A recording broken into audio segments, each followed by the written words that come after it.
Now, let us move swiftly to our reporter, Harry Lowe, who is at the place everybody would like to be at this morning. What a great location. Sometimes broadcasters get all the luck. And our reporters sometimes, they do some very difficult jobs for us, but sometimes they have some right jammy ones. And this is one of those. Because Harry Lowe is at Charlton Lido this morning, or Lido, depending on how he decides to pronounce it. How do you pronounce it, Harry? Morning. Good morning, Vanessa, where the southeast London water at this Lido is shimmering in the sunshine. Lido, you see, that was convincing. Did you ask the folk at the Lido how they pronounce it? Because there's always a controversy over this every time. I haven't, but I will do. How about that? Yeah, do. Ask them what they like to call it, and also ask them what most of their customers call it, because we never know. We always want to say the right thing, but we're never sure. I'm more than happy to do that, Vanessa. There's actually up to 1,000 swimmers going to pass through the turnstiles of Charlton Lido here today. Yes, and many others across London. I actually went to Parliament Hill yesterday, where that was sold out. If you come here today, there are 2 or 3 slots left, but absolutely nothing after 9:20. So if you're in this part of southeast London, you have to move fast if you want to get in. Gosh, tell me what it looks like. Describe it to me, because I haven't had the pleasure of visiting Charlton Lido before. What's the setting like? How large is it? What's the kind of environment? Yeah, it's a beautiful pool. It's quite large. 4 different lanes. We've got slow, 2 mediums and a fast. And as you look around the outside of the pool, it's a brick building. It was originally opened in 1939. It was closed in 1989, unfortunately, after falling into disrepair, but following a campaign from the community, it reopened just ahead of London 2012, and there are colourful cubicles and lockers all around the outside. There's a spin cycle just to my right. To my left, there's a gymnasium inside the building, and there's also a kids' pool, which is currently closed. Most of the people here, as you might expect, Vanessa, are the hardcore swimmers who I suspect would be here even if we weren't enduring a heatwave. Now, I'm going to ask a question. It may betray my terrible ignorance, but is the pool heated, or is it just left to... Is it au naturel? What's the story with it? It is heated at this pool, and that's actually one of the questions I'm going to ask about later. I'm actually standing in line with that bunting, which helps the backstroke swimmers identify that they're reaching the end of the pool. And I've got to say, even since I arrived here an hour ago, it's getting very, very busy. And as I say, up to 1,000 will be coming through the gates today. Do you know how much they have to pay for the pleasure? Yes, I do. I actually, as a local resident, receive a small discount. I think I can pay £6, but most people pay about £9 to enter this Lido, and it looks as if those who've got membership are most of the people here this morning, just from talking to some of those inside the pool, and obviously the lifeguards. 2 lifeguards on duty already too. So are you going to go and talk to somebody for us now, or what's going to happen now? Yes, I think I'll bring in Peter Bundy, actually. He's the chief executive of GLL, which runs this and other centres under the Better name, and they are the UK's largest provider of public swimming pools and see up to 18 million visitors a year. Good morning, Peter. Morning. First of all, Lido or Lido? Lido for us. And what do your customers say? Well, if they're Italian, they'll say Lido, and if they're from Venice, they'll say Lido, but other than most of the time, it's Lido. Obvious question, but what does this mean for business, this weather? Oh, it's fantastic. I mean, I can't think of a better place to be on a morning like this. It really does, people just focusing, by the numbers of people that are using, not just here, but other Lidos across London. It's very, very popular. And it really is boom time for us. Boom time in one sense, but obviously some difficulties. We've got rising energy costs, and we're hearing lots from other people who run pools that's going to have a massive impact on business. What's been the impact on yours? Yeah, it's huge. I mean, at the moment, this year we've faced £35 million additional cost, which we've now mitigated down to about 15 million, so we're still looking at that 15 million. Energy costs have risen it started at 150%, and at the moment with the war in Ukraine still going, that's up at 167% now. Factored in for next year at about 200%, so the costs are just astronomical. It's a real crisis time for swimming in this country, and there are many operators that are finding it incredibly difficult to keep these venues open. It's a double whammy as well, isn't it? Because there are chlorine supply chain issues too. Talk to us about that. Yeah, there's a global supply issue with chlorine. We've been preparing for that since March. Production is the issue. There's not so much being produced. What is being produced is being reserved for key services. So we've been very clever and very sort of agile in how we've managed to use those chemicals and move them around. But some of the smaller operators are really struggling. So there are pools that are closing because of lack of chlorine. We think that's a temporary issue. We think that will be gone by the end of the summer.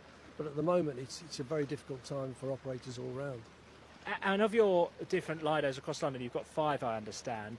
Which one do you think is the most popular of all of those?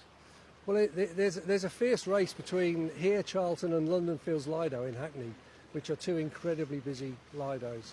And then the other Lidos are starting to grow through. We've got a real hidden secret oasis, which is just opposite Shaftesbury Theatre. And then Hillingdon Lido, which is another 50-metre Art Deco Lido, and Finchley Lido. So they're all very keen to compete with each other. But I think at the moment it's London Fields and Charlton. And just out of interest, what do you think the impact would be on people if these kind of facilities were to close? I'm not suggesting that that's imminent for you, although you may tell me otherwise, but what do you think that would mean for people? I mean, the health benefits of swimming is now widely recognised as, it's one of the most inclusive sports going. You know, it's non-weight bearing, you can do it if you're recovering from injury, or you're learning to swim at the age of 2 and you're still swimming at the age of 95. So, you know, for the whole of the community to lose these key health facilities is quite shocking, really, for us. And so we are lobbying hard with government. We've got a meeting coming up with the Secretary of State for Media, Culture and Sport and Levelling Up to talk about the very issue that we've got within the sector, because there are a number of pools around the country, particularly voluntary pools, smaller pools, that are genuinely facing closure.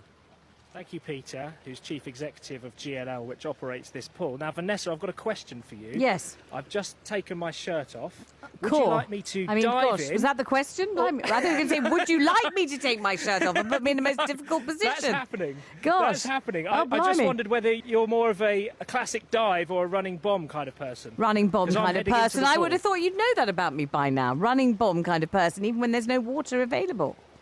OK, I'm going to running bomb in, and I'll give you a temperature check in the next couple of minutes. OK, we're Couple hanging of in there. seconds. Stand by. All right.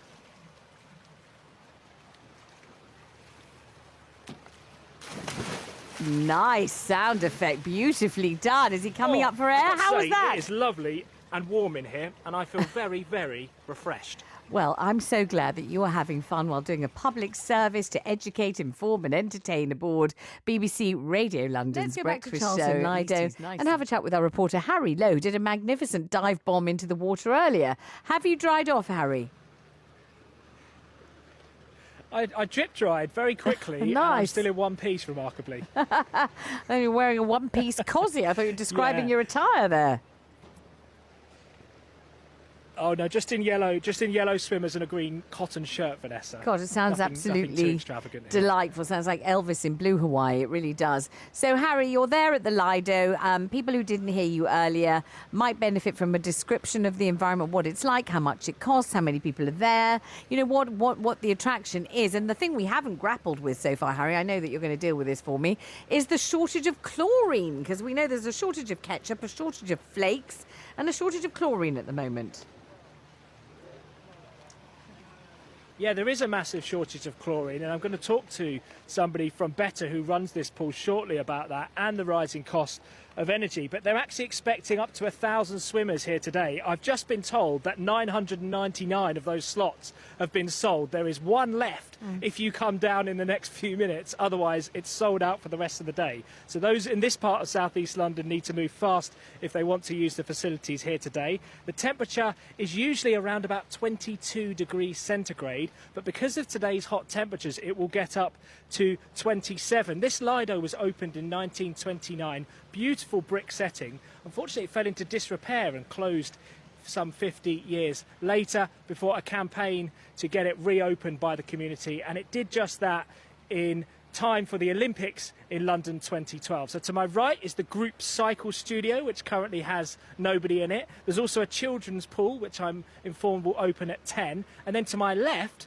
underneath the big clock, which is looking resplendent today. There is a gym as well, so people can come here. If they want to swim only, they can pay £10. I must admit I was wrong last hour. The prices have gone up because of inflation and all the other pressures we've been hearing about. £8 if you're a local resident and you receive a discount. Or if you're really hardcore, and I have to say some of those in at 6 o'clock this morning would definitely fall into that category, they're paying £400 for an annual pass to use these facilities. Now, I'm joined by Tony Wallace, who's the Regional Director at Better, which runs this and other pools across London. Good morning. Good morning. I understand you've already had a swim yourself. I have, Harry, yes. Yeah, I was in at 7 o'clock this morning, did my 20 lengths, not quite as speedy as some of the guys in here, but yeah, enjoyed it. The water's beautiful, and as you can see, it's a really busy day today, and everybody's enjoying the sunshine and the water. Yeah, what have you been hearing from your customers so far during this heatwave? Well, coming out of COVID, swimming was an activity that everybody wanted to come back to, and it's grown quite quickly, along with some of the other activities. And today, during this heat wave, people will be coming down, enjoying the sun, enjoying the water, but also, swimming is a life skill, health and fitness and well-being benefit.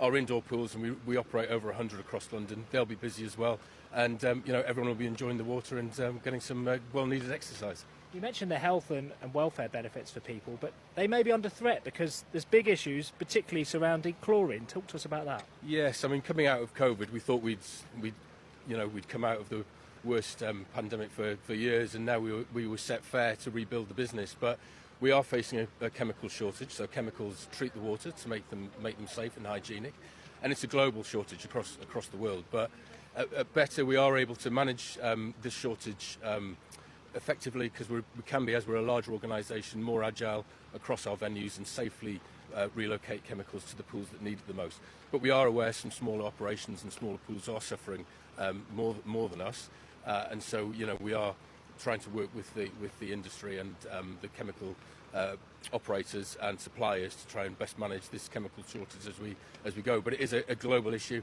but hopefully it will be short term and we'll be able to come out of it over the next few weeks. And it's a double whammy as well, isn't it, with rising energy prices? Domestic customers protected by the price cap. You're not. No, we're not. Our gas wholesale price isn't protected by the wholesale cap, which domestic and me and you are. So this year alone, our utility price increases are going up by 150%. We expect them to go up another 200% in 2023. So it is a significant challenge for the industry, not just us. So we're taking it in a couple of phases. We are trying to use less. We have a responsibility to lower consumption within our facilities. So our staff and our teams are really trying to manage consumption down. And we're also, as an organisation and an industry, we are lobbying government for some much needed funds that will go into not just propping up this short-term, hopefully short-term over the next couple of years challenge, but investment in spend to save strategies like pool covers, LED lights, which will hopefully protect us going forward from future surges and future elements. And we are potentially looking at short-term pricing surcharging during this difficult time. Tony Wallace, thank you very much, from Better, who runs this pool here in South East London. Vanessa, what do you think? Should I find out how the temperature feels today? Gosh, yes, of course you should, Harry. I really, really like that sound effect. It was like something out of Jaws and the Poseidon Adventure. Go on, do it. All right, how would you recommend I enter the water? I recommend you do a triple somersault? magnificent... Yes, exactly. Triple somersault with backflip and some kind of delightful arabesque along the way. Yes, please. OK, it might be a belly flop, but stand by for an update. OK, we can't see a thing. You can say it was whatever you want to say it was. It's fine. Excellent. And what do you think of that? That was flawless. Absolutely flawless. Tom Daly, eat your heart out. Yeah, more belly flop than triple somersault, I have to say. You're very modest. From here, it looked flawlessly executed. And the swimmers around of me are loving it.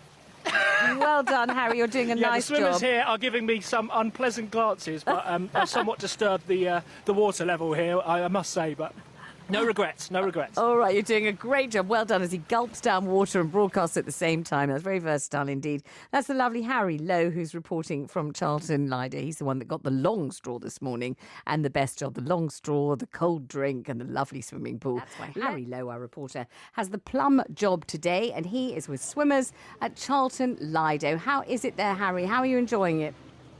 Oh, it's wonderful. I'm in the turning circle at the shallow end, and the group cycles spin class has just started to my right. I mean, I can hear a little faint... I mean, it sounds like someone in the bath from here, quite frankly. You'll have to start describing. We've got some music starting up to the right. That is the spin class. And then I've got 4 lanes. In this Olympic-sized swimming pool in front of me, we've got 4 lanes. So you've got a slow where I am, and then in the middle you've got 2 mediums and a fast lane at the far side. There's a queue for the showers, which gives you an indication to just how busy it's already getting. I've been here for 3 hours now, and this is definitely as busy as it's been all day. It's bright sunshine. It's a brick Lido, so it's beautifully decorated around the edge. There's a massive clock overhead, and there are quite a lot of tower blocks, public housing, council housing around the edge of this, and a canopy of trees as well, Vanessa. So in great demand. I mean, does it get to a point where people can't get in? Maybe when the kids come out of school, that kind of thing? Yeah, you're right to ask that, because they have sold out. Last time you came to me, there was 1 slot left. That slot has been snapped up. There's nothing available for the rest of the day. For future reference, if people did want to come to this Lido in South East London, it would cost you £10 for a session, £8 if you live locally, or £400 for a season ticket. One of those people who heard me say earlier at 7:20 that there was only a handful of slots left has, would you believe, one of our listeners has hot-footed it down here. Good morning to you, Liz. And we'll go back to Harry and Charlton. We hope that we've overcome the technological details. We think maybe it was just going all crackly because he was literally in the pool at the time, because he's at the Charlton Lido. He's taking his broadcasting duties very seriously this morning. Harry, what can you tell us? I've only got my feet dipped into the pool now, and I'm delighted to say Liz has remained with me. Liz, how was your swim this morning here? Oh, I had a lovely swim. The pool's always lovely, so I've been coming for a couple of years now, so yeah, I've really enjoyed it. Thank you. And what made you want to come out this morning? Well, I was coming later this morning, and then I heard Harry on the radio saying that the slots were all getting booked up and there weren't any left after 9:20, so I quickly got on and booked a slot for 8:30.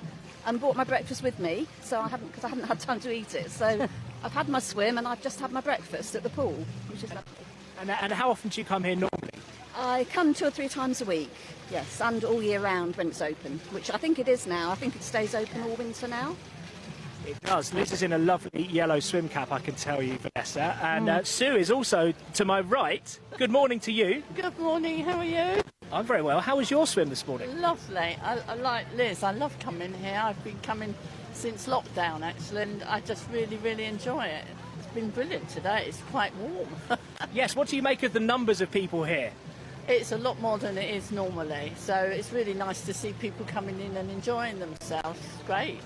It's lovely. And what brings you in generally? Why do you like to swim at this Lido? Well, I really enjoy swimming. I stopped swimming for ages, and then in the past couple of years I started again, and then I've got into all sorts of other swimming as well. So I've been to the London docks, open water swim, and last week I swam in Lake Windermere, which was fabulous.